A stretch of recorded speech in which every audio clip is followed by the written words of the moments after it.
মূল কথা। নতুন সূর্যোদয় হবে এবং সেইখানে আমাদেরকে অবশ্যই পৌঁছতে হবে।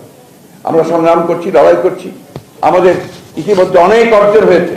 সবচেয়ে বড় অর্জন হয়েছে আমরা বিভিন্ন রাজনৈতিক দলগুলোকে এক একজন এক একটা চিন্তার আছে, বিভিন্নভাবে কেউ বাম চিন্তা, কেউ ডান চিন্তা, অতি বাম চিন্তা, সবগুলোকে মিলিয়ে কিন্তু আমরা একটা আন্দোলনে একমত হয়েছি এবং সেই আন্দোলন আমরা শুরু করেছিলাম।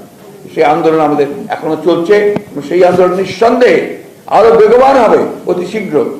আমরা আপনারা যে কথাগুলো বলেছেন, আমরা সমস্ত রাজনৈতিক দলগুলো আলোচনার ভিত্তিতে আমরা কাজ করেছি। তো আমরা 31 দফা দিয়েছি। সেই 31 দফাতে এই দেশের মানুষের কথা, প্রতিটি কথা বলা আছে, সেখানে প্রত্যেকের কথা বলা আছে, রাষ্ট্র কাঠামো পরিবর্তনের কথা বলা আছে, অর্থনৈতিক কাঠামো পরিবর্তনের কথা বলা আছে।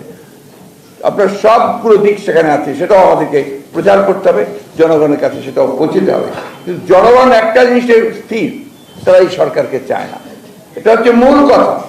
এই কথাটা আমাদেরকে বিশ্বাস করতে হবে।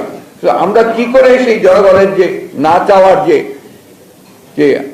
যে আপনার যন্ত্রণা, তাদের সেই না চাওয়ার যে ইচ্ছা, সেইটাকে আমরা কি করে ইতিবাচক কাজে নিয়ে গিয়ে আমরা এটাকে তাদেরকে পরাজিত করব, সেই কাজটি আমাদেরকে করতে হবে। আমরা ইতিমধ্যে কথা বলছি, সকলের সঙ্গে কথা বলছি, ওনারা বলছেন, আমরা বলছি, সব দলগুলো আমরা কথা বলছি।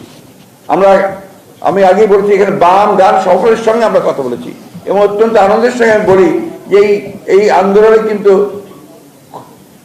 কোন রাজনৈতিক দলই এই সরকারের পক্ষে থাকেনি, তারা এই নির্বাচনকে সমর্থন করেন। এটাই আন্দোলনের একটা বড় সাকসেস।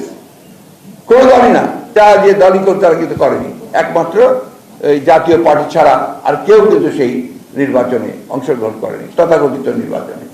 সেই জন্যই আমি সবসময় বলি যে আপনারা হঠকারিতা করার কোনো কাজ আপনার প্রয়োজন নেই, স্থানও নেই।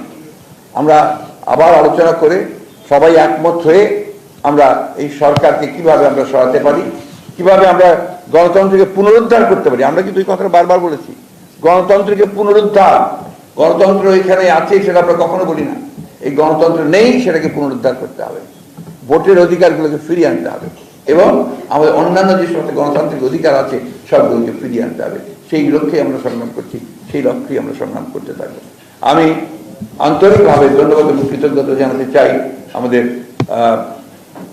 বিপ্লবী ওয়ার্কার্স পার্টি সাইফুল ভাইকে।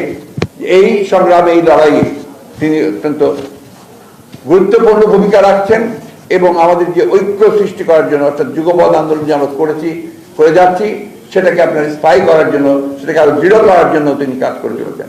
আপনারা এখানে যারা আছেন, আপনারা সবাই কাজ করছেন। শুধু একটা কথা আমি আপনাদেরকে অনুরোধ করব যে আপনারা এমন কোনো কথা বলবেন না যাতে এই ঐক্যে কখনো কখনো আপনার বিনষ্ট সৃষ্টি হয়, কোনো ঐক্যের বিভক্তি সৃষ্টি হয়। সবাইকে নিয়ে আসতে হবে। এখন আমাদের প্রধান শত্রু তো হচ্ছে এই সরকার, যারা আমাদের সবকিছুকে ধ্বংস করে দিচ্ছে। এই সরকারকে দূরে সরিয়ে ফেলে দেওয়ার জন্য আমাদেরকে সবাইকে নিয়ে একসাথে কাজ করতে হবে।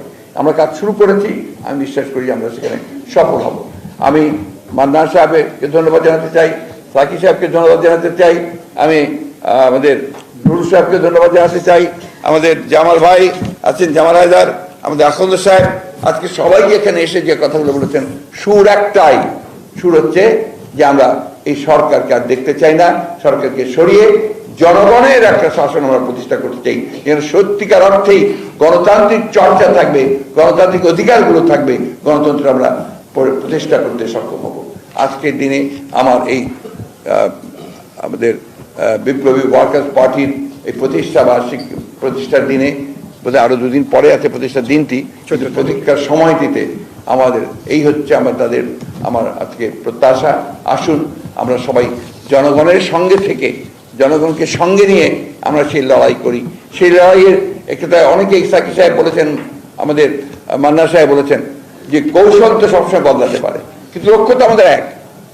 আমাদের লক্ষ্য একটাই, সেই লক্ষ্য হচ্ছে এই সরকারকে আমাদের ফেলতে হবে, সরিয়ে দিতে হবে এবং সেই কৌশলে হয়তো আমাদের আলোচনা হবে, আলোচনা করে আমরা আবারও সেই দিকে এগিয়ে যাব।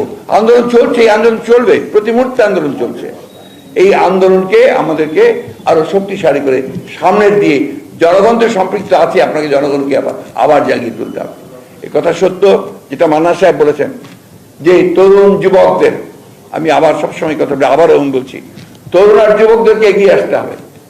এই দেশের যে আন্দোলন আমরা করছি, এটা শুধু আমাদের জন্য নয়, এটা এই দেশের জন্য, এই দেশকে রক্ষা করার জন্য, আমাদের স্বাধীনতা সার্বভৌমত্বকে রক্ষা করার জন্য, গণতন্ত্রকে রক্ষা করার জন্য। আমি তাদের প্রতি আবারও আহ্বান জানাই, যেই যেখানে আছেন, যে অবস্থায় আছেন, সবাই একসাথে এসে আসুন, আমরা সবাই একসাথে এই লড়াইটা করি। এই লড়াইয়ে আমরা আমাদের দেশকে রক্ষা করি, আমাদের সংবিধানকে রক্ষা করি, আমাদের মানুষকে রক্ষা করি। সকলকে ধন্যবাদ। আসসালামু আলাইকুম।